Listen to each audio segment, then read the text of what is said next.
আজকে রাত্রিবেলায় বাইরের খাবার এসেছে গো। ইচ্ছা হচ্ছিল না ভাত টাত খাই। দেখো এনেছে নান। নানের সাথে কি এনেছে তোমাদেরকে দেখাচ্ছি, দাঁড়াও।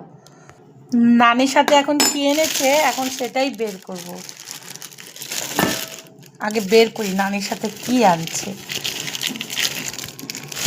বাবু এটা খোল না বাবু। ঘড়িতে বাজে এখন 11টা 10। অনেক রাত হয়ে গেছে। এখন তো তোমাদের সাথে এটা শেয়ার করব না, এটা সকাল সকাল শেয়ার করে দেবো। এটা ভালো করে খোল, ঢাল তাড়াতাড়ি, খিদা লাগছে, অনেক রাত হয়ে গেছে। তোমাদের সাথে প্রত্যেক দিন সকাল মানে দুপুরের খাবার সকালের খাবার শেয়ার করি, আজকে করবো রাতের খাবার। এটা কি চানা মশলা? হ্যাঁ, তরকা পাসনি? তরকা শেষ। এই দেখো কালারটা খুব সুন্দর।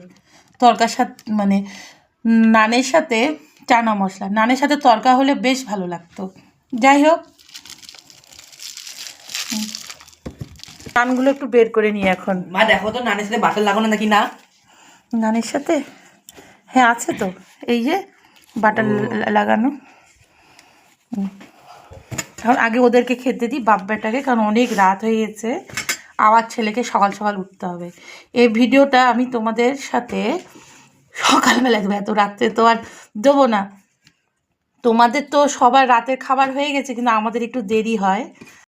কালারটা যা দেখতে সুন্দর হয়েছে। যতই বাড়িতে করি এরকমভাবে মানে হয়ও না, এরকম স্বাদও হয় না গো। গন্ধটাও কিন্তু খুব সুন্দর। বল, একটা পেঁয়াজ কেটে দাও না। পেঁয়াজ দেবো? হ্যাঁ। 2 মিনিট দাঁড়া, আমি এক্ষুনি কেটে দিচ্ছি। আর এইসব খাবারে না একটু পেঁয়াজ লাগে গো, পেঁয়াজ ছাড়া হয় না গো।